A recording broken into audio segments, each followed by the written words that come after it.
SummerSlam weekend is almost upon us. Happy Thursday, everyone. We are here to predict this sucker, and we've got 2 nights of matches to predict, 12 in total, 6 on each night, unless I'm missing any. That's what I have written down here, and yeah, good to see you guys. It's going to be a big weekend. I'm looking forward to it. SummerSlam will likely be pretty fun based on how the card looks, at least on paper.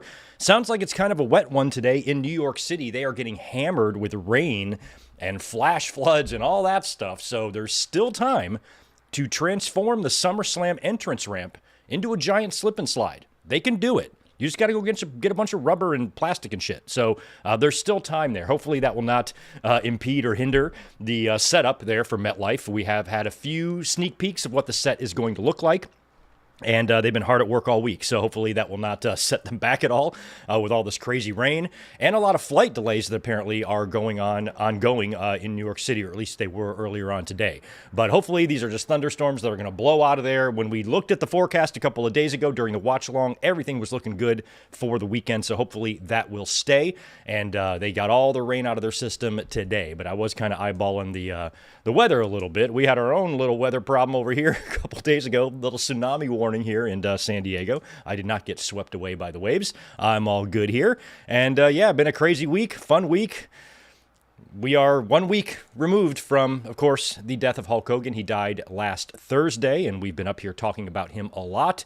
And now we are on the other side of that. Now it's time to move forward, move on, and refocus and regroup. And we have WWE's arguably second biggest pay-per-view of the year, which is now a 2-night event, first 2-night SummerSlam in history. And this will probably at some point be extended to the Royal Rumble, I would think. Do a women's and a men's on each night and whatnot. So we're probably going to see more of this, and we'll see how a 2-night SummerSlam feels this year and how it looks and how it all goes down. In addition to our SummerSlam predictions here, I'm going to give you guys just a couple of early thoughts on WWE Unreal, the big Netflix docuseries that was released. I believe it's 5 episodes. I'm only 2 episodes in. So I have a few thoughts to give on that. We'll do that here in just a second. And then we will start running through these predictions because I only set aside about 90 minutes for us to get this all done today, including all the other chatter that we might be discussing as we go through. Good to see everyone here in the chat. I'll do a quick shout out and hello to everyone here. And we will, answer all the super chats. Of course, memberships are open as well. Do me a favor, smash that thumbs up button. Make sure you're a subscriber if you're not already. And make sure you're here this weekend. I've already got the links up for Saturday and Sunday. We will be here on Saturday for a full pay-per-view, watch-along, and review. Same goes for Sunday. We will watch the show, then we will stick around and review it. And then we'll probably be here Monday night after Raw to kind of put a whole nice cherry on top on the entire weekend. So you won't get me tomorrow, but you will be getting me 3 days in a row after that, including the 4th one today for the predictions. Good to see Garrett Osborne.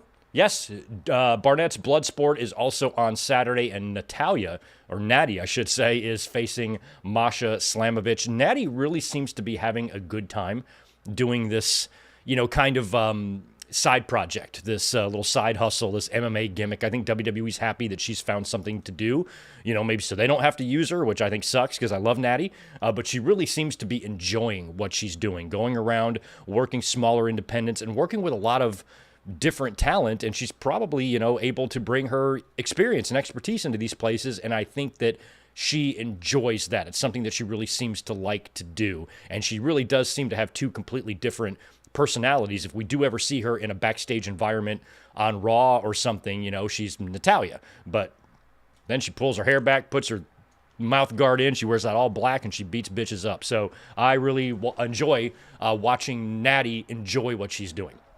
And yeah, Bloodsport this week. Good to see Melissa, Zane G. We got Rodrigo, Tatanani, DJG. Ian Dunn is in the house. William Cullen, Kevin Plays, King Azza. We got Ricky Zalvadar. Sometimes high school kids march, like I guess the track and field, and they march past the house, and I think they're coming because they chant. All right, I got to try to ignore that. Justin Kong Lang, my boy, Barry MK. Only problem, I got a new job. Holy shit. Only problem is I don't know when to be there. Can I just fly to you and you hire me? Feels like that'd be easier. Yeah. You don't know when you're supposed to be there? You mean like for your first day? You need to communicate that with them. and find out. Phone them up, say, hey, when the fuck do you want me there? That's what I do. Justin, good to see you. Rarely even. Appreciate the 5, bro. Greg, you watching the Toy Story movies has me feeling nicey. What are your thoughts on the movies? 60-second review of the ones you've watched. I've watched the first 2. I don't know if I can give a review on them because I barely remember what the fuck they were about now. But I finally watched the Toy Stories. I did like the first one. And back then, it was 1995. That was the year I graduated high school. So that was high-tech animation back then. But you could kind of see like how the people looked a little janky and stuff. And then the second one felt a lot more polished. I think the second one was better. But the first one, they moved, right? And then they had to, like, run and jump on the U-Haul at the last minute, and all the other toys turned on what's-his-face. And then was the second one the one with Sid, or was that the first one? I don't even remember the plots now. I just remember that they were good. But the problem with those movies is I'm not going to have the feelings about them that everybody else did because I was too old for them. When the first one came out, I was 18. If I was 10 years younger, those movies would have been probably my whole life. So I watched them, 2 of them. I appreciated them. I love, some of the Easter eggs in there, the Binford Tool stuff. It's cool to hear Tom Hanks and Tim Allen and all the other voices and whatnot. It was all great. But, it's like, trying to tell someone, today to, try to go watch, Hulk Hogan's first title victory. They're not going to have those same feelings that, maybe somebody like I did. So same goes for those Toy Story movies. I think people who are 8 to 10 years younger than me, that's their whole life. Those movies are probably very, very significant to their life, but I was just too old for them. But I am happy that I got a chance to at least see 2 of them. I'll probably check out the third one at some point. But to be honest, it was 2 weeks ago. I don't even remember what they were about. Bunch of toys doing shit. That's all I remember. Amato, good to see you, man. Always happy to see you. We got Michael Games in the house as well. King Azza, John Fitzmaurice is here as well. Good to see Tom Talks Rubbish all the way from across the Atlantic. Good to see you, my friend. Always happy you're here. Appreciate the super chat from you. Hope you're looking forward to SummerSlam, man. We have Shell Shock, did I get you? Ken Webb, Aaron Gothier, Denny Downbad, anybody else chiming in. Good to see you. Thank you for being here. Welcome. And we have got a lot of stuff to predict today. But before we do that, I just want to talk about a couple of things. I'm only, like I said, 2 episodes into WWE Unreal. I know it's a 5-part series, but there's been a lot of talk about this before and after its release. I will get to the rest of it because I do really want to see the John Cena stuff. I want to see the CM Punk stuff. I think all I've been through, what were the first 2 episodes about? Jey Uso and shit, I forgot what the other one was now. But, to me, there's been a lot of talk about WWE, completely murdering what's left of kayfabe. And that was the big fear going into this, is that, my God, we've already pulled back the curtain enough as it is, I feel like. And when they were advertising this big docuseries and whatnot, they were making it or presenting it almost like it was something that we might not have ever seen before. And so a lot of people were concerned, like, look, kayfabe's been dead for decades, but do we have to exhume the corpse and then beat it to death again? Do we really need to do that? But I didn't really feel like this docuseries was any more revealing than anything they've ever done. All this was a 5-part episode of the ones they do every year. Every year, don't they release that? Is it WWE 24 or is it Mania Before Mania or whatever the fuck it is? That yearly documentary that chronicles basically the road to WrestleMania, from the Royal Rumble all the way to WrestleMania. They show you all the backstage stuff. Maybe not so much into the writer's room, but we've gotten a few glimpses of the writer's room. We've gotten a few glimpses of production meetings with Vince and Triple H and all sorts of different people throughout the years. So at least in the first 2 episodes that I saw, didn't seem any different than those. It just seems like they retitled the docuseries or documentary that they were already doing annually and stretched it out to make it a 5-part series and to maybe focus on a few more talents, the Jays, the Punks, the Cenas, and I've already forgotten who the first episode was centered around. That's how uninterested I am in this stuff. There's a lot of it that we saw that is very interesting. I do like seeing the backstage dynamic. I do like seeing the camaraderie, between the talents and whatnot. But, one good example would be like Rhea Ripley. She was backstage at the Raw debut.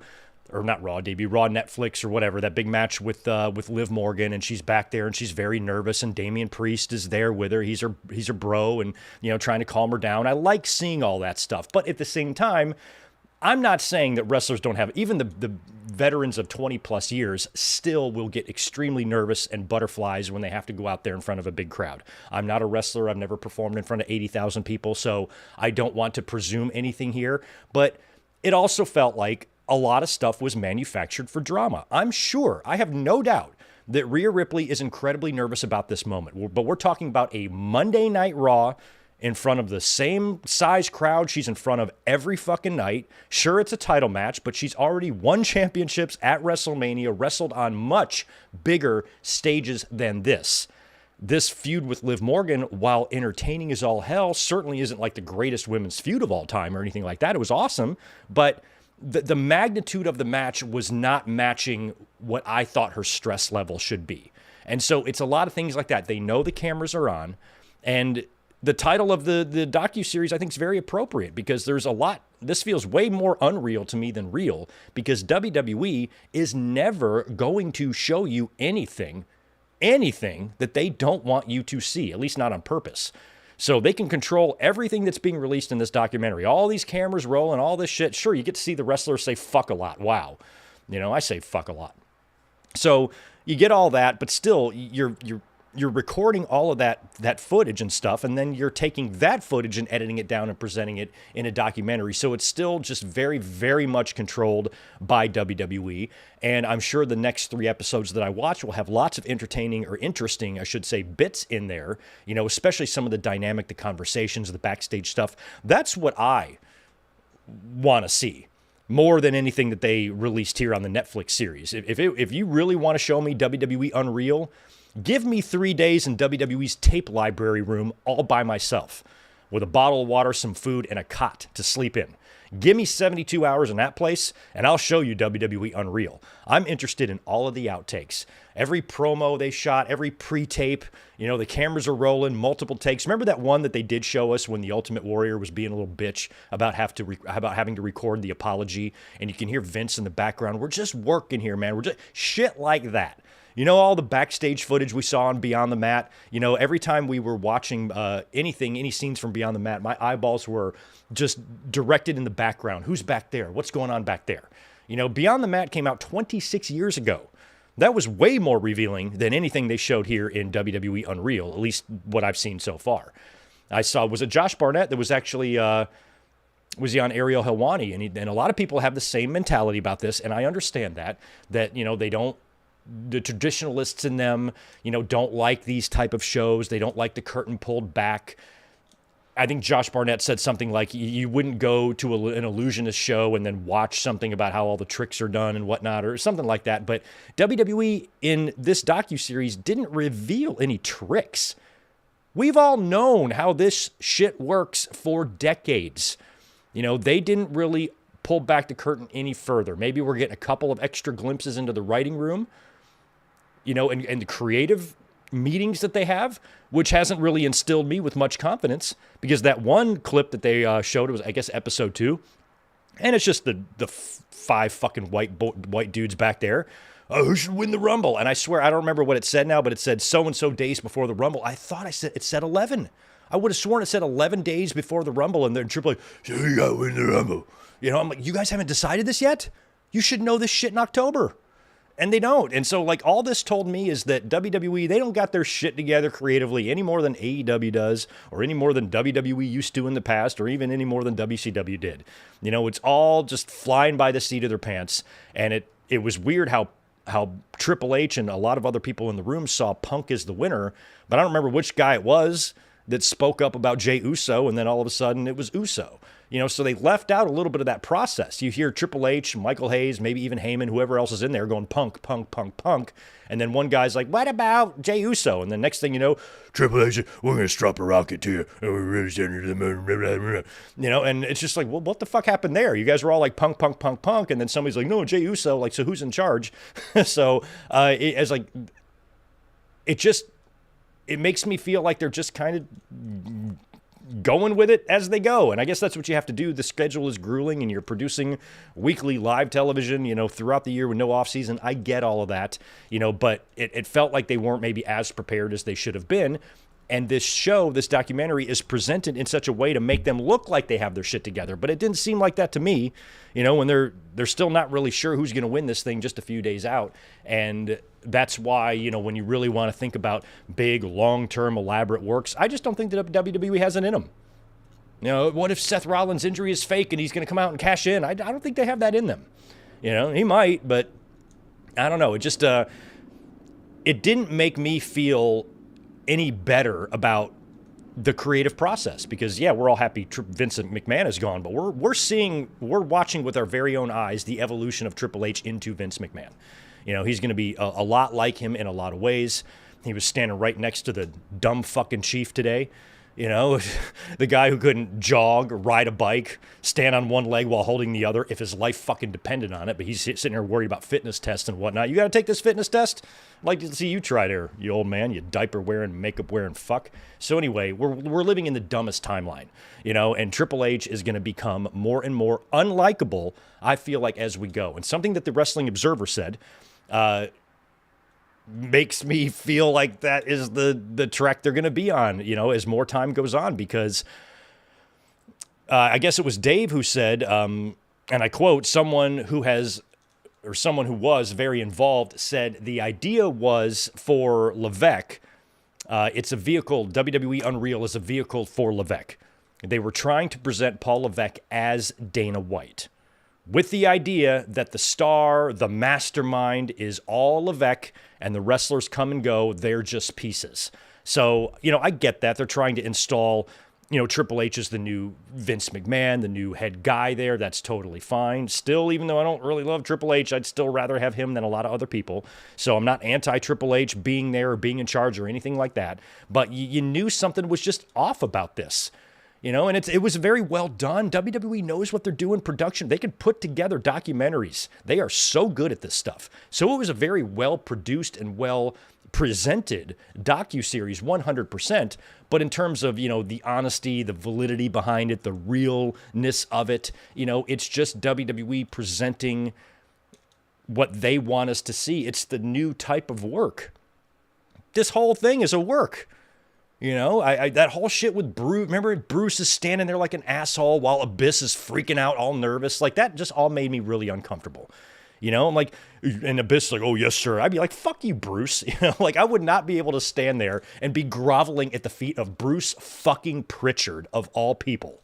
Hell no. I'd rather quit than do that. I just want to make you happy, sir. I'm like, come on, Abyss. Don't let him, like the way Abyss was like stressing out during that Punk and Rollins match. We got to go home, guys. We got to cut some stuff out. Bruce, I'm sorry, man. I'm so sorry, Bruce. And Bruce just stand there like an asshole, like staring at him. I really hope all of that was played up for the cameras, because if that's how Bruce really is, how the hell has nobody knocked him the fuck out? Because I sure as hell would, especially if I was twice his fucking size. And I just like, what an asshole, So like, I think they're just trying to show you that this is a very, very stressful environment and a lot of hard work goes into this and things can get intense at times. And I'm sure that they can, but I feel like that was a situation where they are probably in that situation all the time. Running a little bit short, running a little bit long. You got Raw and SmackDown Live every week. This is going to happen probably more often than not. So just that whole exchange, with Bruce there, Mr. Scary Man, fuck off. I wouldn't be able to thrive or survive in that environment because I would knock a motherfucker out, just for, talk to me that way. Don't stand over me, breathing over my neck like that. No, absolutely not. I just don't have that in me. So a lot of those things, I was just kind of like eye rolling, like, here we go again with this shit. And I don't know. So far, I don't really love the docuseries because I feel like it's, somewhat unnecessary. They were, like I said, they were already doing this. Every year they release that shit on WrestleMania and you see the whole backstage process.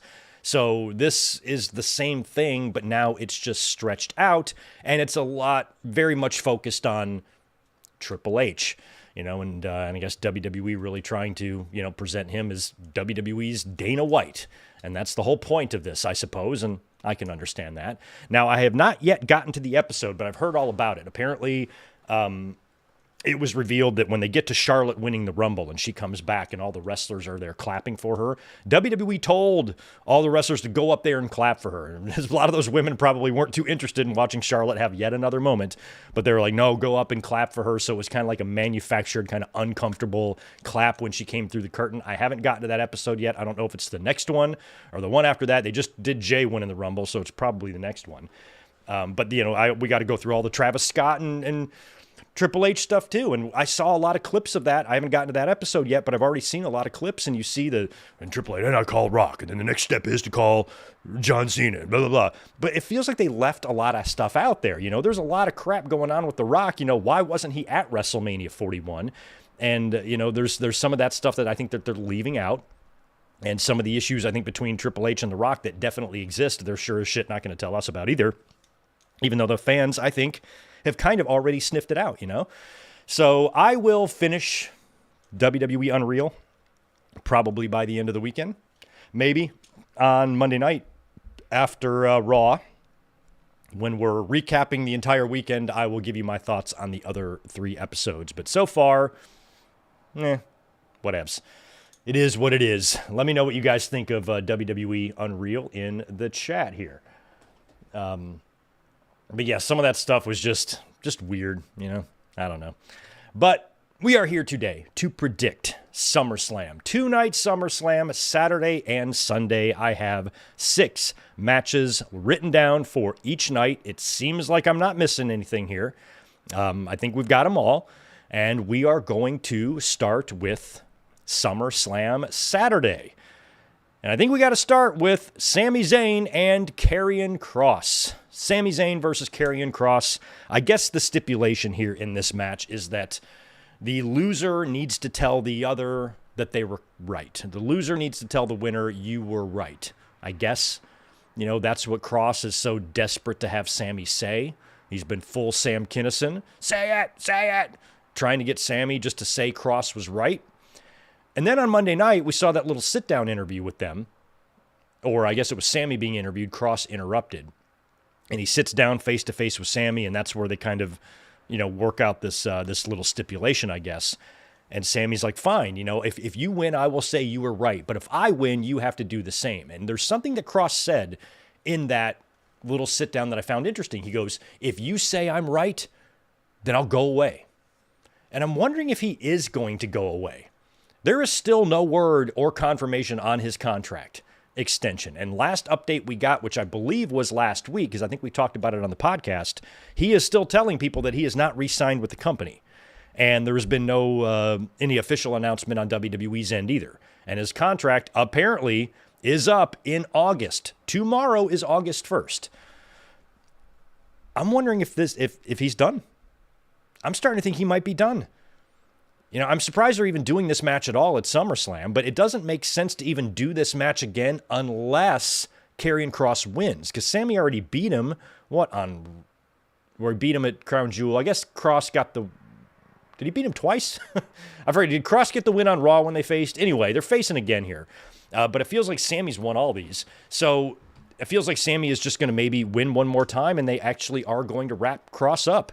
Maybe Triple H likes Kross, but they can't keep him, and he's like, look, I'll give you a SummerSlam match on your way out the door. At least you get a check in the mail for $80,000, when in a few months or whatever. Or maybe it's, we're going to release you now, or we're not going to renew your contract, but hang tight. Maybe we'll bring you back. Blah, blah, blah. So maybe, I don't know, maybe Sami beats Kross, or maybe Kross beats Sami, or I don't know what the fuck happens. But, if Sami is going to go on this road to next year's WrestleMania, where he's going to win the Royal Rumble in Saudi Arabia and then win the title at WrestleMania, if they want to have Kross played in there, I'd let him go here. I'd let his contract expire and then have Kross show up and help Sami win the title at WrestleMania and turn him heel or something. Something cool like that. Otherwise, it might just be as simple as Sami beating Karrion Kross one more time, and then Karrion Kross leaves the WWE. But Kross said that if Sami says it, he'll go away. So I'm wondering if Kross is actually going to go away. I'd like to hope him and Scarlett stick around, but Kross, even though he's gotten himself over with, some of the things he's done on his own, in the ring, he still has more critics than fans, when it comes to just his in-ring work. I don't think he's necessarily the worst worker of all time or anything, but you can clearly see the limitations that he has a lot. The same way with Jey Uso, to be honest. But Cross just doesn't seem to really have any bangers. I can't think of any Karrion Kross match that sticks out as a really, really good one. He's had moments where I'm like, oh, okay, that wasn't so bad, but that's about as good as it gets for me with Karrion Kross. So I don't know. I really like him, and I like some of he's been entertaining to me, and some of the things he's been saying and doing has been the most interested in him I've ever been. And I'd like to think Triple H will keep him around, but the fact that we haven't heard anything yet, and this match here feels like a blow-off, and Kross is saying something like, if I get my way, I'll go away or I'll leave or whatever. I feel like Sami Zayn's going to get the win here, and we very well might not see Karrion Kross anymore. This might be Karrion Kross's last match in the WWE, at least for now, until they bring him back. But if his contract is expiring, then this might be the end for Kross. So I am predicting Sami Zayn to defeat Karrion Kross. The Women's Tag Team Championships are on the line, of course. We've got R&R of Judgment Day, Raquel Rodriguez and Roxanne Perez. They're going to be defending against We're Not Friends, Charlotte Flair and Alexa Bliss. This is, believe it or not, this is one of the matches I struggled the most with to predict, because as we saw on Raw on Monday, it feels like the Kabukis and Roxanne and Raquel are setting up as their next little feud. But at the same time, I really like what Alexa and Charlotte are doing. Now, Alexa and Charlotte are still a short-lived team. They haven't been together too long. They're still figuring each other out. They're still trying to figure out if they're even friends, because currently they have merch that says we're not friends. So if WWE wants to have them evolve longer, take them longer to get on the same page, for example, maybe they're just not quite there yet. Something happens in the match. They fuck each other over, miscommunication, argument, whatever. They lose, but they do so in a way where they're like, we could have won that match. And the only reason we didn't is because we weren't cooperating. We weren't on the same page. We were too concerned about this or that. If we want this to work, we got to get our shit together. And maybe they have a regrouping, and then they grow closer. Have a couple of more matches to where, okay, that's what we're talking about here. Then they do a couple of backstage segments where maybe they're arriving to the arena together. All of a sudden they're traveling together now. Going out to lunch, little girl talk, I don't know, maybe a pillow fight late at night. I don't know. But they grow closer, and as they grow closer, they become a better team. They could go in that direction. But WWE, I don't know if that sounds like something they were going to do. So I feel like let's put the belts on Alexa Bliss and Charlotte Flair. Alexa needs something to do. I don't care too much about Charlotte, but Charlotte is trying to repair her reputation with the fans. That big piece that was written, that she wrote. Fans, plus now she's involved in a tag team with Alexa Bliss. If they lose here, I would worry that Charlotte's going to be back to being a contender for a singles championship, and I think the fans need a break from that with her. So an alliance with Alexa, their dynamic, their relationship playing out on television, I think is probably the most interesting thing Charlotte could be doing right now. So because of that, I'm going to predict the title change here. I'm going to go Alexa Bliss and Charlotte Flair to beat Raquel and Roxanne and win the tag team championships. The only thing that concerns me is, what that means for the Kabukis, but Alexa and Charlotte, they can now bounce around brands, and now we can get Charlotte on Raw with Alexa with the championships, and maybe they can defend against the Kabukis. That could be fun too. I'm going Alexa Bliss and Charlotte Flair to win the tag team championships. Yeah, I'm going to stick with that. Here's a match that sounds like is going to happen, thank God, because Drew McIntyre is back here in the United States. He was stuck over in England for some reason. He's a resident. He lives here. He lives in Tennessee, Nashville, I think. And he got stuck over there because there was a passport issue, and there was concern that he wouldn't be able to get back here. He lives here. He's a resident. And I'm like, well, I just hope that I would like to think that between him, WWE, and America, that we can all work this out. I wasn't too concerned about this match not happening. Sounds like The Miz was really hoping it wouldn't happen because he volunteered himself to replace Drew McIntyre, which is a substitution that would actually make sense. But I never really thought this match was in any serious jeopardy. I don't even think we talked about it on the podcast. I was never too concerned about McIntyre. I figured he'd get back here. And apparently he is back here in the States. All is good, and he will be making this match. And of course it is Randy Orton and Jelly Roll versus Randy Orton and Logan Paul. Say what you want about the celebrity involvements in wrestling. I understand why they do it, and all I ask is that it's not as bad as it used to be. It used to be way worse. You used to have people phoning shit in, people not knowing what the hell they were doing. They were only there to plug or push or peddle whatever project they're currently doing, Summerfest and all that stuff from Jeremy Piven. So there's been plenty of years of celebrity involvements.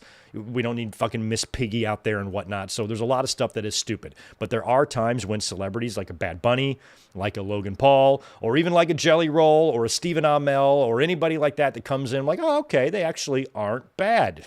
And they actually care, and they're putting the work in, and they're doing it. And Jelly Roll, has been training. He's been trying. He's a lifelong wrestling fan. It's not like he's just some movie star or some rapper or singer or artist that doesn't give a shit about wrestling. He's just coming in so he can get exposure and sell more albums or whatnot. He wants to be here and wants to be doing this.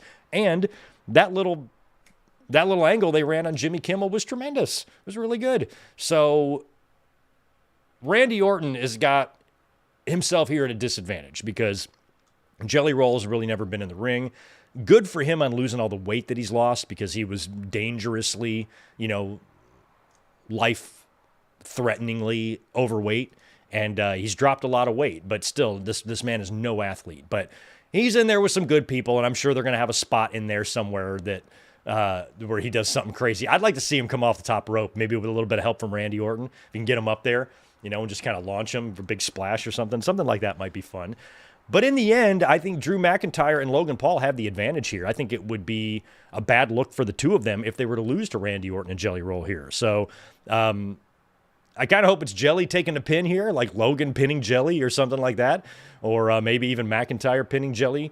And I've heard some rumblings, some talk. People are starting to talk about John Cena's final match, and I've heard Drew McIntyre's name mentioned a few times. And so McIntyre, I think, needs to just win for a while, if that's going to be the case. So I'm going Drew McIntyre and Logan Paul to defeat Randy Orton and Jelly Roll. Don't know what kind of a finish they're going to do here, but I feel like Jelly should be taking the pin in this one because if Orton takes the pin, that would be super weird. Why are you going to protect Jelly? No, protect Randy Orton. Jelly takes the pin. That's what you do. Tiffany Stratton is going to be defending her WWE Women's Championship against Jade Cargill, the winner of the Queen of the Ring tournament.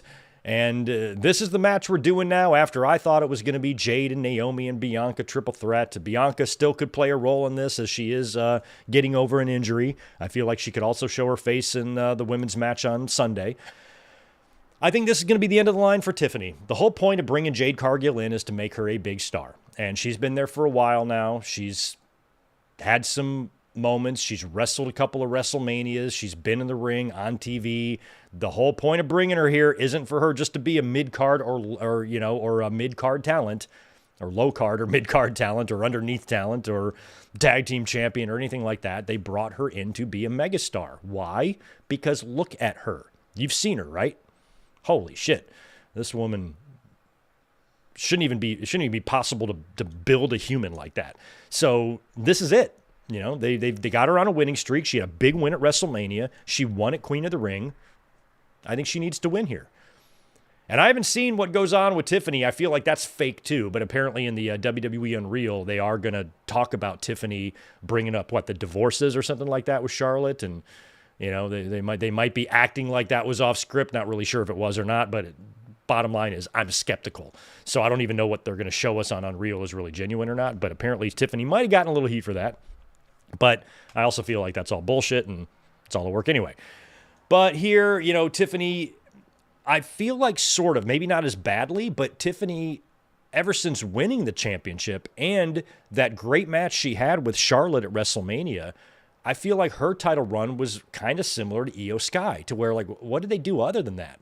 I feel like Tiffany was on TV doing a little bit more in-the-ring stuff, especially promo-wise, than Io Sky was. So she was being featured, but just a lot of repetitive stuff with Jade Cargill or Nia Jax or I don't know, whatever the fuck they're doing over there. And then Io Sky, her run, was after that great match, Tiffany and Io both with just huge victories at WrestleMania.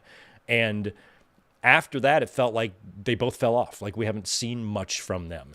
So WrestleMania well, shit, Tiffany won the title before WrestleMania, but, you know, WrestleMania to SummerSlam title runs, you know, is pretty common. So I think it's been enough time with Tiffany now. She's held the belt long enough where she can drop it here. And I think Jade Cargill is just going to straight up win this one. We could see Bianca Belair come out and celebrate her with her, perhaps. We could also see Naomi show up and cost her the match. That's possible too. Because if you want to continue the Jade Naomi stuff, you could do that on Raw if you move Jade to Raw. But I feel like that match they had was the blow-off, that Evolution match. So you don't really need to resurrect that. The only way I would do that is if you gave Naomi the win, because Jade has won all the encounters between Naomi. So if Jade now jumps over to Raw, take the title from Naomi, I'm like, Jesus, can you screw Naomi harder? Christ. So I feel like it would be better just for Jade to win this championship. And then, you know, if they're going to do a draft or they're going to shuffle talent around or whatever, you can put Bianca, you know, wherever you want. Then Naomi, you know, on one brand as one brand's women's champion and Jade on the other. It's two good-looking world champions right there. So I'm going to go Jade Cargill to beat Tiffany Stratton and win the WWE Women's Championship.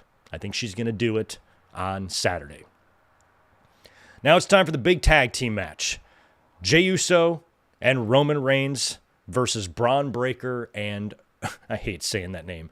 If any of my friends are watching right now, I'm really sorry that I'm talking about something that has a guy named Braun Breaker in it.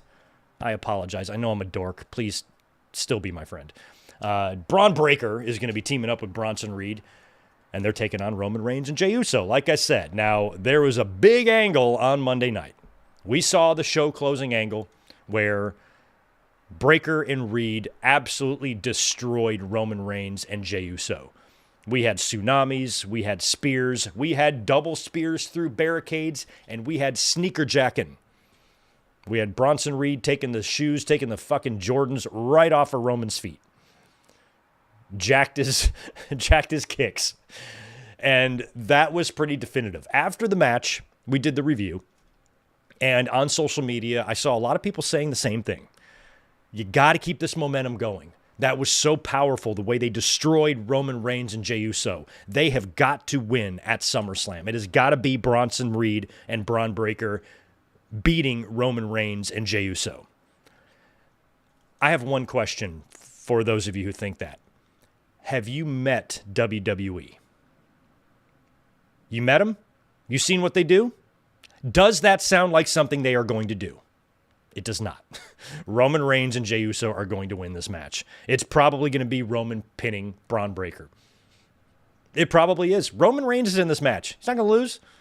And plus, based on what we saw there, you know, I was actually hoping that Breaker and Reed would win this match at SummerSlam. And when Roman and Jey, because we knew Roman was going to come out. We knew he was going to show up at the end of the show because he was not present for the 10-bell salute for Hulk Hogan, which means he was going to just arrive and all that shit. I thought they were going to show him showing up in an SUV and whatnot, but they didn't. He just came out at the end, which was obnoxiously predictable. You knew that was going to happen. And when he came out to save Jey Uso, I thought it was going to be Jey and Roman standing tall. Good. If they stand tall, that means they're probably going to lose at SummerSlam. I think Triple H might be aware of some of these things. Oh, if you stand tall with the title, then you're going to lose. I'm hoping Triple H knows the fans think this way, so maybe this is all done to throw us off. And I would really like to be wrong. You know, for the fans that are adamant about Reed and Breaker winning, I'm not saying your take is wrong. I'm saying they're not going to do that. I agree with you. I would love to see Braun Breaker and Bronson Reed win this match. I think it would do way more for them than it would for Roman and Jey. But based on what they did to them on Raw, it just, you know, if you just know WWE's formula, it would be really surprising, I think, for them to turn around and do that again at SummerSlam and have some dominant victory over the two. It just doesn't feel like that is going to happen. And I know Heyman's faction needs to be strong and they need to really build Braun Breaker for the future. A loss here, and I'm telling you something about Braun Breaker, even in a loss, even with Braun Breaker taking the pin, I feel like, you know, maybe it would be better if Bronson Reed did, but I wouldn't even be surprised if Roman just straight up pins Breaker. And if he does that, that could be the catalyst of the feud, that could be the spark that ignites the feud between those two that hopefully will get Braun Breaker some victories against Roman Reigns, or maybe even have Reigns beat Breaker, pin him here to win the tag team match, and then these two guys face at WrestleMania. You can even put Breaker, in the driver's seat for a championship match at WrestleMania if you wanted. But if he were to beat Roman Reigns at WrestleMania, title or not, that would be a huge deal. So if Roman Reigns were to pin Braun Breaker at SummerSlam, the first thing my brain would do isn't freaking out and going straight to social media. You just buried Braun Breaker, which is what they are all going to say. Anybody under 30 years old is going to say that. And when I would immediately think the opposite, okay, what does this mean for the future? Okay, he pinned him here, but that means Breaker's going to pin Roman somewhere down the line. Where if it went the other way and Breaker and Reed won here, and let's say it's Braun Breaker pinning Roman Reigns for the finish, that tells me the same thing. They're going to do a match at some point, maybe soon, maybe they wait till next year, whatever, and it's going to be Roman and Breaker, and Roman's going to beat him. And it wouldn't be that big of a deal if he did. Breaker's lost to Sammy. Breaker's lost to Jay. He's lost. But he can still be the feud. Breaker is so good and such a perfect mold and embodiment of what a pro wrestler should be that any losses here aren't going to bury him. They're not going to do anything to him. He's going to be a megastar. He is going to be the face of that company one day. We can all see it. And that is so apparent that it's not going to be ruined by like a simple loss. There's nothing Breaker could do, like one thing he could do that would just bury his whole career. He's just too good. He's too in your face. He's too much of a sure thing. So I am not worried about Braun Breaker at all.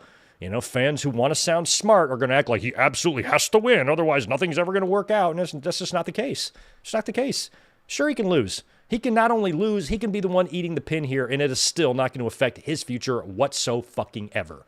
To what? Get pinned by a former multi-time world champion, somebody who held the belt for an entire presidential term.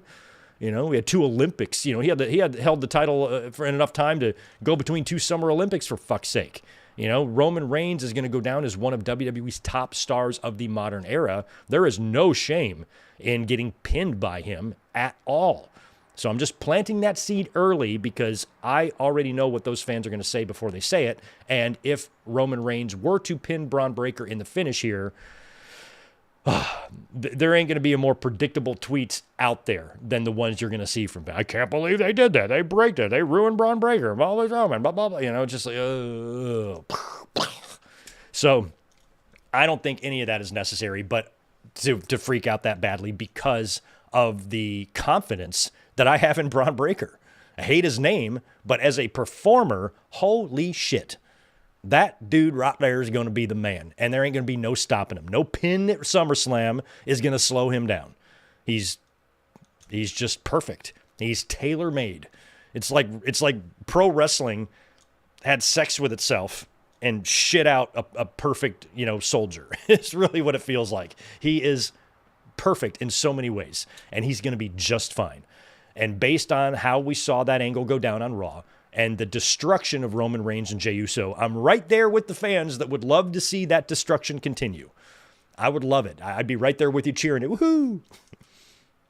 It's not happening. Roman Reigns, Jey Uso to defeat Braun Breaker and Bronson Reed. And what I'm hoping is the main event, because Braun Breaker and this tag team match could be the main event. I also think it could open. I feel like that's got to open. Roman usually opens or closes, right? Has Roman done anything else other than open and close since he's been tribal chief? Help me. Throw me out examples in the chat there. In between Saturday and Sunday, I'll go hit some of those super chats too. But we got to predict Gunther and CM Punk now. That's going to be the main event. At least I hope it is, because it's for the championship. And Punk getting another title shot, falling short against John Cena, of course, in Saudi Arabia. And now he's getting another one, turns right around and gets another title shot here. And Punk versus Gunther. I would love to pick Punk winning here. I really would, especially since Gunther winning back the championship was kind of surprising. Punk on Raw, even though I think he forgot his lines for a brief moment there, felt like he had a pretty good promo. I liked his demeanor. I liked that he was remembering who he is, even though Gunther is a very, very scary, credible champion and a monster. He hasn't done, a fraction of what CM Punk has done in his career, and Punk kind of big-timed him a little bit. And you're going to find out, boy, who exactly I am and what I can do, especially when I need to be champion. And I want to pick Punk, but I don't know if I'm feeling it. I feel like a lot of different possibilities could happen here. Punk, I feel like if he loses, will probably be protected. Although if there's one, I don't know if Punk's even taken a clean loss since he's come back to the WWE, but if there ever is a time for him to take a completely squeaky clean loss, against Gunther would be the match I would do it in. But still you got to think that they might protect Punk a little bit. I don't think Gunther's going to necessarily cheat, but we could have some surprises. And what's hard about predictions is that I wish I knew what was going on for sure with Seth Rollins, because that would factor in. So if I'm operating, under my gut instinct, and my gut instinct is telling me while the Seth Rollins injury is weird a little bit and sketchy, I still feel like it's legit because of a couple of things that I've mentioned in the past. There's the evidence kind of suggests that, especially the way everything went down on Saturday night's main event. They fucked up all the timing. They would not have done that to themselves on purpose. So that Rollins injury during the night match does not seem like it was planned, because it fucked everything else up and it screwed over Goldberg. But everything since then, there's been some rumblings, and maybe WWE's trying to, fool the fans, work the sheets. We're in this different era of, and the definition of what a work is changing and evolving right before our very eyes. The whole concept of what's a work and what's a shoot, and, and where kayfabe now, the territories it now treads into, and some of these backstage stuff and injury reports and online journalists and stuff, how many people can we work? We might be getting into a little bit of that. So if this is, I talked about this a lot on Monday night on the Raw review. And I said my one issue with this, for people who believe that, it's just a fake injury, everybody's going to think Rollins is out for a year, and then he's going to show up and cash in on CM Punk after he wins the championship. Okay, but to go through the trouble of a work and a swerve this elaborate, to where you are working talent, you're working backstage personnel, and Seth Rollins is working his own fucking daughter because there's a video of him walking down the street with her on his crutches. So that's a lot of trouble to go through just for this. Who cares if he cashes in and wins the World Heavyweight Championship, the belt that he's already held for several months? He was the first person to ever hold this title. We've already seen Seth as champion. He's already been champion, world champion, like 20 times. The only way this makes sense to me for WWE to go through the trouble of all this shit they're doing is for Rollins to cash in on Sunday, not Saturday. That's where the swerve would be the most impactful. Because if we get on the other side of Punk and Gunther and Saturday is over, fans are going to be like, well, Rollins didn't cash in. He must be legitimately hurt. Not to me. I still think there's a chance. So I'm not going to be convinced that Seth is legitimately hurt until night 2 is over. Unless he cashes in on night 1, of course. Then we'll know. But for that level and of an elaborate work, it wouldn't be worth the trouble for him to cash in here. The surprise wouldn't be worth it, because a lot of people already have this on their radar. The surprise would come if he does it versus Cena, or against Cena versus Cody. Imagine that. Imagine CM Punk winning the championship here, Rollins winning the title on night 2, and then you do champion team Rollins versus champion team Punk at War Games, which I will be at, by the way, in Petco Park. Tickets already purchased. Maybe it's something like that. But in terms of Gunther and Punk, I feel like, oh God, I don't know. Jesus, I really feel like Gunther is going to retain the championship. Because if Cody wins the title, I feel like if Punk wins the title and then Cody wins the title, I feel like Cody's win might overshadow Punk. And now you got 2 brand new world champions. And don't get me wrong, those 2 guys in the ring together, opening the show on Monday Night Raw, as world champions, Cody and Punk, would be a sight to be seen. I would love that. But I feel like if you're going to belt Punk and belt Cody, doing that on the same weekend is crazy. That's a lot. That's a lot for the fans to process. I'm going to go Gunther to somehow retain and survive CM Punk. I think I could be wrong about that. I really think Punk could win the championship. And I would love Punk and Cody standing in the ring together on Raw as world champions. That would be badass. And it could be Rollins. Rollins could come cash in here, close out night one as the champion. I feel like that's a possibility. So, all right, if the Seth injury is a work, then I say he closes out night one. But if Seth's injury is legit, I feel like Gunther has got to retain somehow. And this might just be the beginning of the program, maybe. You know, we might get a match in Paris. You know, this might not just be one and done with Punk and Gunther. It was one and done with Punk and Cena. But Punk and Gunther, that could be a program. So you do a match here where Gunther wins, but Punk is like, hey, that was bullshit. I had you beat, but the ref was knocked out. How about we do a rematch and Clash in Paris? And then you just do a couple of matches here. And then maybe Punk wins in the title in the blow-off. You know, maybe not Paris, but what's the one after that? What happens after Paris? What's the September show? We got anything in Chicago coming up? I know we got Crown Jewel in Perth. That's where I think Rhea Ripley's going to win the title. Is there a show on the calendar that could be a good show for Punk to win the championship against Gunther? It might come later, and it might not come at SummerSlam. So, yeah, Gunther to retain, although I'm not totally confident about that.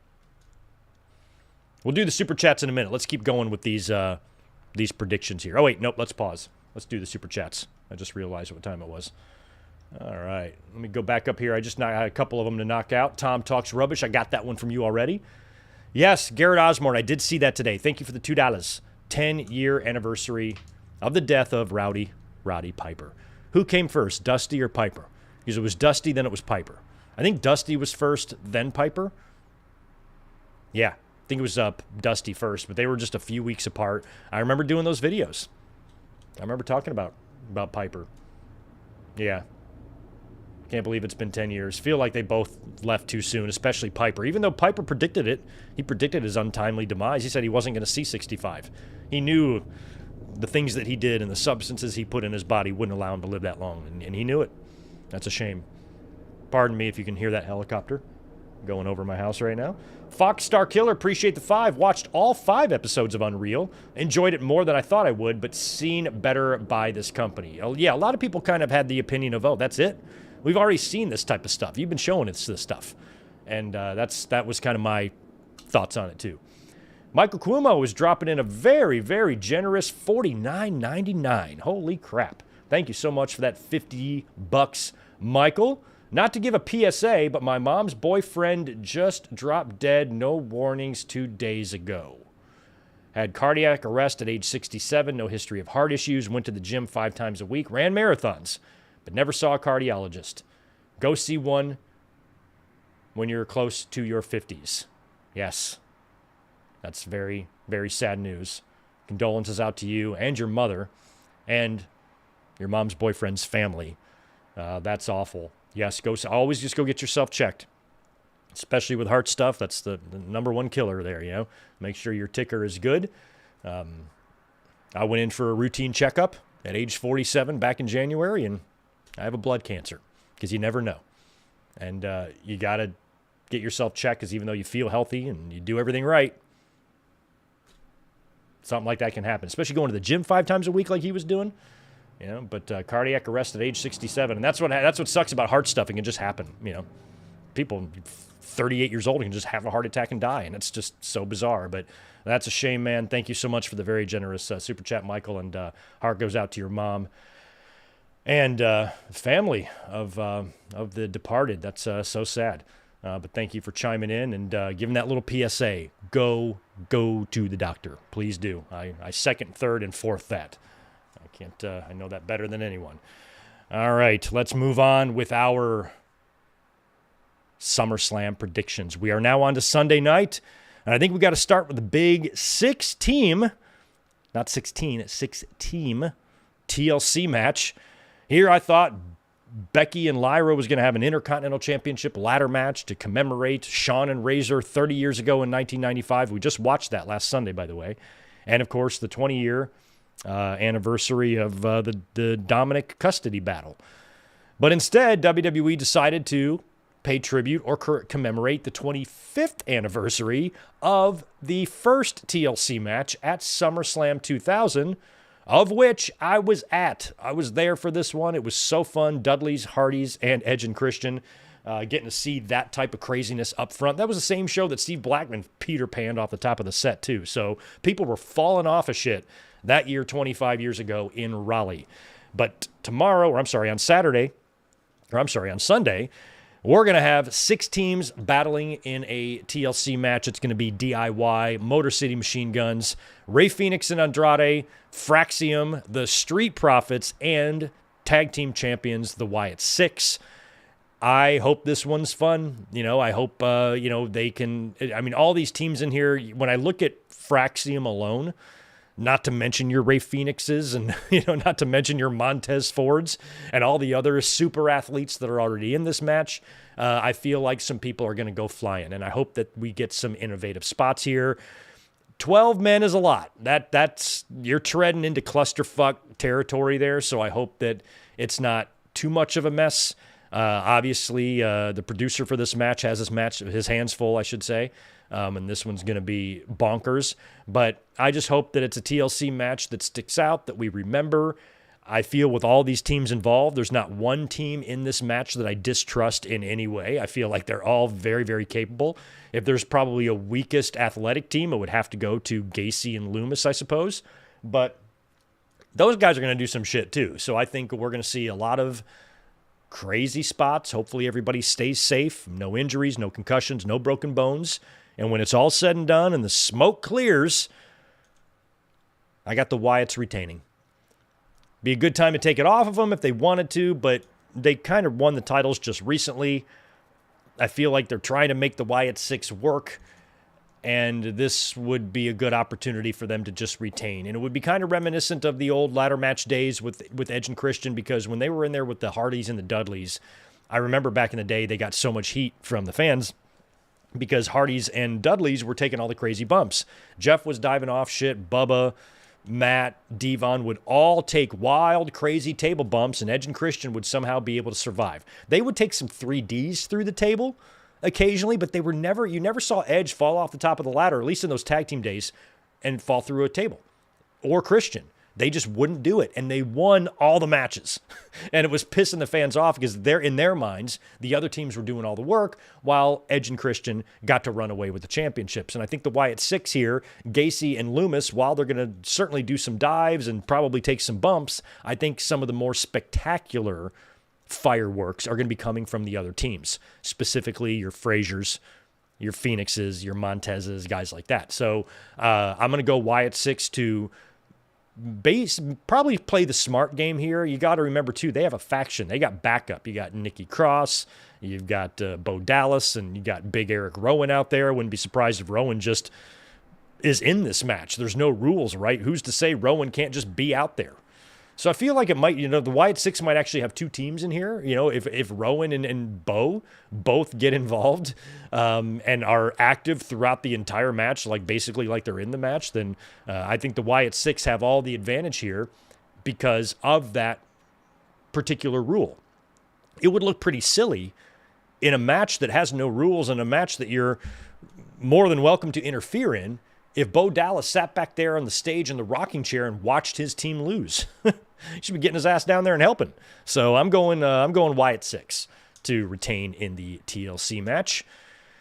Here's an interesting one. Solo Sikoa is going to be defending his United States Championship against Jacob Fatu, and this is going to be within the confines of a salad steel cage.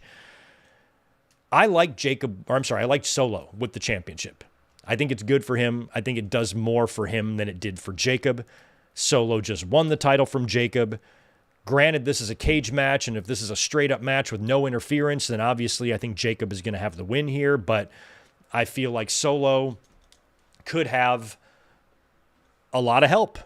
We could see or we will see, I'm sure, Tala Tonga and Tongaloa. And if they want to bring in Zilla Fatu, now would be a perfect time.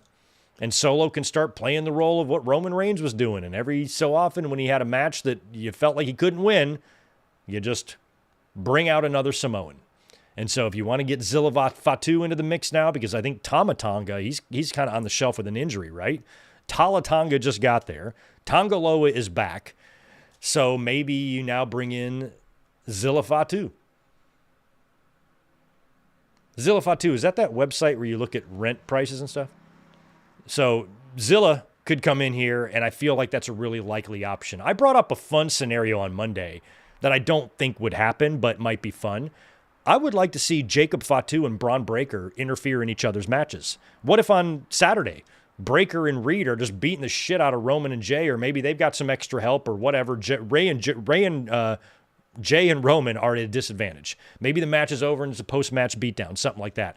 And Jacob Fatu comes out to make the save because he just can't stand back there and watch that happen to his family. And then in order to get revenge for that, Braun Breaker shows up on Sunday and costs Jacob the United States title, and then you get Jacob Fatu over to Raw. I feel like Zilla Fatu is a more likely option for the cage match. So I'm going to predict Solo Sikoa. Oh, what's going on with my face there? Sorry, guys. I didn't realize those guys were in my way. My bad. Let me fix that. I didn't realize they were covering up my face. There, let's get them over there. Sorry about that. Anyway, at the end of the day, I'm going to predict Solo Sikoa to retain the United States Championship and beat Jacob Fatu. And I think there's a really good chance that we could have a debut from Zilla, or maybe they could really get crazy and have somebody else interfere and cost Jacob the match. But if Jacob were to just win back the United States Championship here, I feel like that would be a little too soon. Solo wasn't given a fair enough shake. What is he going to do now? Solo's pretty entertaining in this role. You know, I think Solo's starting to turn the corner with a lot of fans. They're finding his work good, and they're enjoying it. And you're seeing a little bit more of his comedic side. And this all works when he's champion. He's the leader of this group. If he loses here and he gets beat and smacked down and punked out by Jacob, you know, I don't know where that the entertainment value of Solo is after that.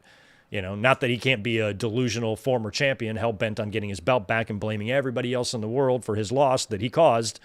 That can be fun too, but I feel like it better suits him to be United States champion right now. So I'm going to predict Solo Sikoa to retain over Jacob Fatu. Becky Lynch is defending her Intercontinental Championship against Lyra Valkyria. I was really hoping this would be a ladder match, but instead it's going to be basically the same stipulation as the main event. It is a no disqualification, no count-out match. It's just called that instead of a street fight. And Becky also added the stip that if she wins, Lyra can never challenge or not challenge for the Intercontinental title again. And I don't recall if she can't challenge for the title when Becky is champion or if she can never challenge for the title. I don't remember. Either way, I don't see Becky dropping the IC title here. I think she's going to retain over Lyra Valkyria, and I think that Bayley is going to have something to do with this. She was on Raw, that interview, you know, little Miss Sad Eyes, you know, very dejected, very down in the dumps, very depressed, very confused, very let down, very disappointed, very melancholy. Add more words in the chat. Bayley, very sad Bayley. Bayley going to be a part of this. I don't know if she's going to help Becky intentionally or help Becky unintentionally. Maybe it's going to be less about helping Becky and more about screwing Lyra. Becky just benefits. Or if Bayley, like I mentioned on Monday, with this new attitude, she might feel so defeated that she's like, if I can't beat him, join him. Becky was allowed to attack me from behind backstage at WrestleMania. She commits assault on me, knocks me out of my WrestleMania match, my scheduled WrestleMania match, and then is able to take my place. Then when it's revealed that she's the one that assaulted me, she doesn't get arrested. She doesn't get punished. She gets title opportunities. And then she wins the championship. and she gets to work WrestleMania. She gets to work whatever the other fucking one was. Was it Evolution? She gets to work SummerSlam, and I'm sitting here as the victim getting screwed over. I give up with this company. I can't win. The only way I'm going to win is by doing the same thing. If you can't beat them, join them. And she helps Becky win, and the two share a handshake. And now they're a team. They could challenge for the tag team titles. I don't know. I feel like them being aligned might be fun, especially if Alexa and Charlotte win the tag team championships. But I think having them team together, maybe like as close as Bayley and Sasha did, maybe might not be the right move. So I think Bayley will have something to do with the finish, but I don't think she's necessarily going to align with Becky. I think she's just going to have a hand in that and probably be the one to screw over Lyra. So I'm going Becky Lynch to retain the IC title over Lyra Valkyria. The other IC title is on the line for the men. Dominic Mysterio defending against AJ Styles. I love the idea of AJ winning the IC title and defending against John Cena in Clash in Paris. John Cena going after the one championship he's never won. Love that idea. But I'm not even sure if John Cena is scheduled for Clash in Paris, and I feel like if he was, we would know that. So does anybody know? Is he booked or scheduled, or I should not say, shouldn't say scheduled, should say advertised for Clash in Paris? I don't think he is. I feel like John Cena ain't going to Paris, so I'm going to kind of factor that out, even though I really, really love that idea with all my heart. But also, Dominic is going to be in that big four-way at Triple Mania for Vikingos Championship, right? He just made that appearance in AAA. I feel like WWE probably wants Dominic to be Intercontinental Champion for that match. I feel like they want him there with the title. So I'm going Dominic Mysterio to retain over AJ Styles. He's got a faction, man. Cross and fucking Peter Dinklage there, they're not even booked, or not Cross, but Balor and Dinklage, they're not even booked for SummerSlam, right? So they should be out there. They should be helping out. Also, Raquel and Roxanne, their match is the previous night. They could definitely still retain. And if they did, they could be out there to help Dominic as well. I think with all of those factors, I think Dominic is going to find a way to survive and retain the IC title, because I think he'll be IC champion going into that AAA match, unless they want him to win the title down there, which I don't think would happen. I just feel like Dominic being an Intercontinental Champion competing in a AAA match, I think sounds cool. So I think WWE probably does too. Shout out to Rubio's. All right, so Dominic, I believe, will retain. And now it's time for the women's triple threat. The Women's World Championship is on the line. Naomi defending against Io Sky and Rhea Ripley. I've talked about this one a lot. We talked about it in depth on Monday. I have not changed my stance on this. I feel like Naomi's got to retain. She just won the championship. She just cashed in. It's a triple threat, so in terms of protecting Rhea Ripley, that can be accomplished here, although I'd like to think you would protect Io Sky as well. I wouldn't even mind pinning Rhea Ripley here, to be honest, because Rhea Ripley, I believe, is going to drop the Women's Championship to Stephanie Vaquer at WrestleMania. But I don't think she's going to win the Women's Championship here. I think she's going to win it at Crown Jewel in Perth. So I think I predict Naomi to retain the championship here. I don't know how. I don't know if she's going to get some help, or if she's just going to take advantage of Rhea and Io still having issues with each other. And as we saw on Monday night, Io reminding Rhea Ripley, you've never beat me. And so I think we've got two big matches coming up. Rhea Ripley getting that win against Io Sky, and also Rhea Ripley winning the championship. Now, she could win the championship from Io Sky if Io were to win here. If Io were to win the triple threat here and win her championship back, I would love that. I would just feel like they screwed over Naomi. Like, what was the point of putting the belt on her just for a couple weeks? Give her more of a chance. This is the most interesting Naomi's ever been. I love this new Naomi. So I want to see more of this before we take the belt off of her. It seems way too quick. It's a triple threat match. You can book finishes in matches like this. where you can protect your stars. And, and as we saw that at WrestleMania, with Io Sky, I think she even pinned Rhea, right, in the finish of that when she came off the top of that moonsault or whatnot. So there isn't a reason in my mind, at least right now, to take the title off Naomi. Rhea Ripley is WWE's not only top women's star, but I think one of the top stars in the company. We've heard that. We've seen that. I laughed on the podcast. I laughed at the report that WWE wants to groom Ripley into being their next top star. I'm like, she already is. What are you talking about? She's already there. They already treat her like she's a big one. She's already there. She's made it. She's there. She is the top star in the women's division, bar none. She's the centerpiece and front and center on every single pay-per-view promotional poster and everything they do. It's Ripley, Ripley, Ripley, Ripley. So she's already the face of the company. She's not being groomed to be the face of the company. So I thought that was a stupid report. But still, even with that, the fans' mentality, especially the young fans, that mentality and that, that irritation they get from WWE really wanting to push Rhea and stuff, they're going to kind of automatically assume she's going to win the championship here. I'm like, no, she probably won't, because look ahead. You got to look ahead. No fans ever look ahead. They live so much in the moment. If they lose, they're buried. That's it. Wrestling is over. There's no more wrestling.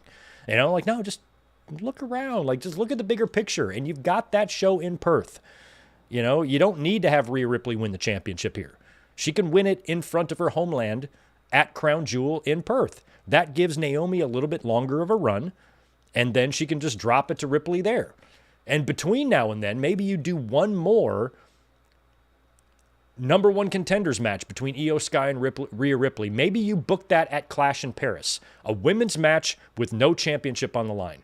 Rhea Ripley versus Io Sky. The winner faces the Women's World Championship at Crown Jewel. And that's when Ripley finally beats Io Sky. Finally gets that monkey off her back, earns the right to go to Crown Jewel, and then you can spend the entire month of September, I don't know when Crown Jewel is, sometime in October, and her and Naomi can build their feud or build their match or whatever, and then Ripley wins the championship, and all is right with the world. She's now champion, wins at Crown Jewel. You go into the Royal Rumble. Stephanie Vicaire wins the Royal Rumble. You got Stephanie and Rhea for the championship. Main eventing night one of WrestleMania, and Stephanie goes over. That's what I'd do. But in terms of this match, I'm going Naomi to retain over Rhea Ripley and Io Sky. And that leaves us with our 12th and final match, main event of night 2. John Cena defending his WWE Championship against Cody Rhodes in a street fight. You could do a lot of things here, but I feel like what makes the most sense is for Cody to win back the championship here. And knowing Cody, like what we saw in WWE Unreal and in that creative meeting when Triple H was saying things like, Cody wants this, but I'm not sure if that really makes sense. Or, Cody just kind of wants more traditional things. And I think part of this feud with Cena is going to wind up being Cody and Cena reconciling. Having this feud with each other. And I think we are going to get the Cena redemption arc. And I feel like we might even see Cody fighting side by side with Cena at some point before he's done. So for this match, you got double turn ideas. I love this. Some people throwing out cool scenarios like, Cody, if it's a street fight, before the match happens, him just kind of sitting back with his arms up against the ropes, calling for people. In come all of his buddies. You got a Ricky Starks here, maybe even some other talent that he has history with, but maybe are heels. And they just surround Cena, beat the absolute fuck out of him. Cody doesn't even touch him. Doesn't even lay a single finger on Cena. They just beat the shit out of Cena, destroy him, rip his shirt off, bloody him, just murder him right there in the middle of the ring. Cody walks right up to him with one finger, puts one finger on his fucking nose, and counts to 3. Wins his championship back. Cody turns heel. Cena's embarrassed, humiliated, destroyed, distraught. There's your double turn. Yeah, cool. That's a fun idea. But I think what makes more sense is for Cena and Cody to have a war, a street fight. And what it comes down to is Cody not flinching, not making the mistakes he did at WrestleMania, No Travis Scott to worry about or anything like that. And he just makes good on it and puts John Cena down. And then maybe not at the end of SummerSlam, but maybe on Raw or something, or maybe after that match, maybe there's some post-match activity or whatnot, and Cody saves Cena. Maybe it's like a Rock and Hogan at WrestleMania 18 scenario where after the match, the NWO attacks Hogan and Rock kind of saves him. Maybe something like that happens to Cena, or it could just be Cody leaving Cena there in the ring, and then Cena kind of gets to his feet and looks at the crowd, and maybe he gets, a standing ovation, and maybe you see tears in his eyes. And maybe without the microphone, he's just going, I'm sorry. And then he leaves. And then maybe like on Raw the next night, he's basically like, I wanted you guys to have one less what if in wrestling. I wanted to give that to you. Even if just for a few months, I wanted to show you what a John Cena heel turn would look like. I feel like I owed that to you guys. Everybody has been talking about for years, what if. Just like everybody's been talking about what if Sting wrestled The Undertaker. I have the opportunity to give you guys a what if scenario. And even if it was short-lived, I wanted to give that to you. And now that's in the rearview mirror. I'm sorry for all the things I said. Cody is a hell of a champion. He beat my ass last night. And then maybe that's when Cena gets interrupted by whoever he's going to be facing in his closing program.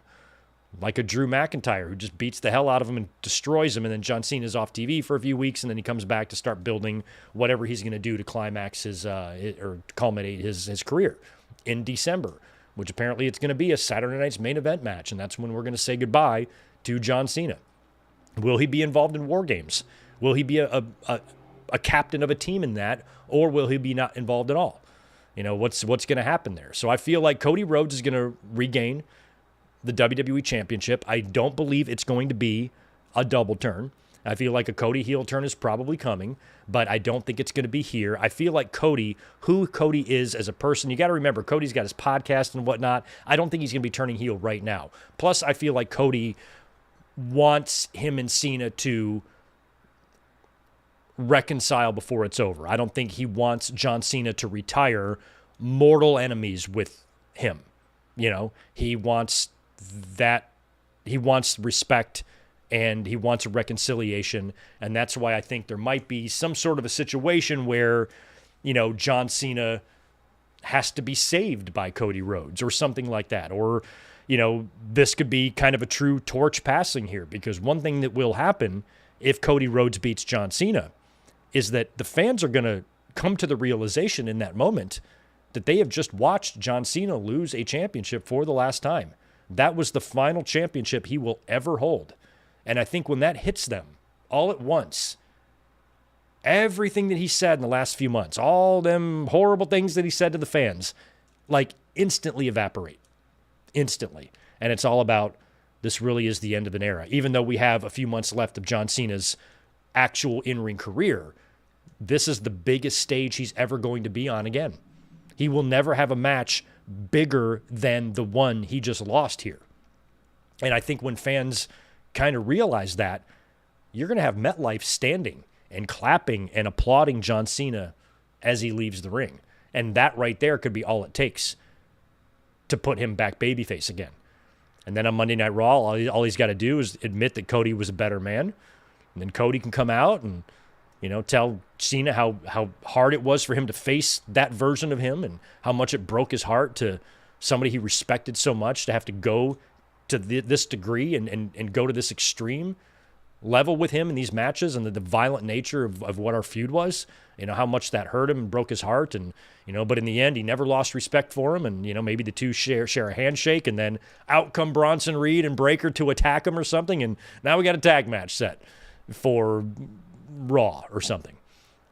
Back in the Attitude Era days, that would have been a main event on Raw. Back in the Attitude Era days, Cody and John Cena would team together in the main event of Monday Night Raw if it was 1998 or 1999, but they don't do that anymore. So if Cena and Cody do have some moment together, it's just going to be booked for a future show or pay-per-view or Saturday's main event or whatever the fuck. But I feel like Cody winning here also could be the beginning of getting Cena back to a babyface, if that's the plan. I feel like at this point it is. If Cena carries the title into December, I would advise against that. I think this has been a nice little run, WrestleMania to SummerSlam. Going beyond this, I think you do run the risk of turning fans off to Cena's retirement here. Because I don't really need his championship matches have been shit. None of this has been particularly good, in my opinion. Cena's heel turn and stuff, so there's no reason to extend it. Let's give him the final 4 months of the year to leave in the right way. And I think we might have just gotten a little February to August heel turn, and that's the end of it. And starting on Monday night, John Cena is going to be on the road to redemption, to where when he leaves us in December, that he's going to be riding off to the sunset with the love and admiration of the fans behind him. So I think Sunday marks the beginning of all of that, and I think Cody Rhodes will once again win back the WWE World Championship, and that means he will probably carry it into WrestleMania to potentially drop it again. And I don't know if Cody is going to be dropping the title at 2 straight WrestleManias. So if Cody wins here, part of me thinks he might actually drop it at the Royal Rumble or something like that. Otherwise, he might go into WrestleMania and retain again. And at this point, who do you think his opponent would be? Braun Breaker? Could be Cody and Braun Breaker, with Breaker just destroying him and winning. Could be something like that. Or it could be Cody Rhodes and Roman Reigns at the Royal Rumble. Roman Reigns wins the title back. Braun Breaker wins the Royal Rumble. And there you go. You make Braun. You have Braun beat Roman for the title instead of Cody at WrestleMania. And then if CM Punk is champion, maybe Cody faces Punk for the title. If Punk is World Heavyweight Champion. There's a lot of different ways we could go. But I'm not convinced that Cody will hold the title until WrestleMania if he wins it, because that means he'll probably have to drop it at back-to-back Manias. That would put his, that would give him 3 championship losses and only 1 victory at WrestleMania since his return to the company. So I feel like that's unlikely. I feel like he'd have to drop it earlier. But I think he's going to win. I think it's going to be Cody Rhodes winning the championship here. Like I said, Seth Rollins could come here and turn the whole WWE upside down, cash in, and then take the title over to Raw. And then maybe Gunther has to go over to SmackDown now to make that work. But now you're jumbling up your championships again if you do that. So Rollins cashing in, I still think is a possibility, but I feel like Cody Rhodes winning the title back here, and this will, maybe be the final run that he'll have as, the babyface Cody that we know, and he's going to be on the road to, turning into a heel here within the next year. I don't know. Lots of different possibilities, but I still think it's going to be Cody walking out of SummerSlam as the WWE champion, and I predict Cody to beat John Cena. So there you go. Let's do a quick recap. On Saturday, I've got Sami Zayn over Karrion Kross. I have Alexa Bliss and Charlotte winning the tag team titles from Raquel and Roxanne. I've got Drew McIntyre and Logan Paul defeating Randy Orton and Jelly Roll. I've got Jade Cargill winning the WWE Women's Championship from Tiffany Stratton. I've got Roman Reigns and Jey Uso defeating Braun Breaker and Bronson Reed. And somehow, I believe Gunther will retain over CM Punk, and I'm not ruling out the possibility of a Seth Rollins cash-in there. On Sunday, I've got the Wyatt Six retaining in the TLC match. Solo Sikoa to retain his U.S. title in the cage. Becky Lynch to retain her Intercontinental Championship over Lyra Valkyria. Dominic Mysterio to retain his Intercontinental Championship over AJ Styles. Naomi to retain her Women's Championship over Rhea Ripley and Io Sky. And Cody Rhodes to beat John Cena to win the WWE Undisputed Championship in the main event. And that's the only title change I have for Sunday. I've got 5 champions retaining and 1 losing. On Saturday, I have the same. No, I'm sorry. I have 2 championships changing hands. Alexa and Charlotte with the tags and Jade with the Women's Championship, WWE Women's Championship. So there you go. We will see what I do. Last pay-per-view predictions performance was not good. One of the worst performances of my life. Let's see if I can bounce back here for SummerSlam. And unfortunately, I'm literally out of time, so I got to bounce out of here, guys. But I will cruise to the chat here to make sure I didn't miss any supers.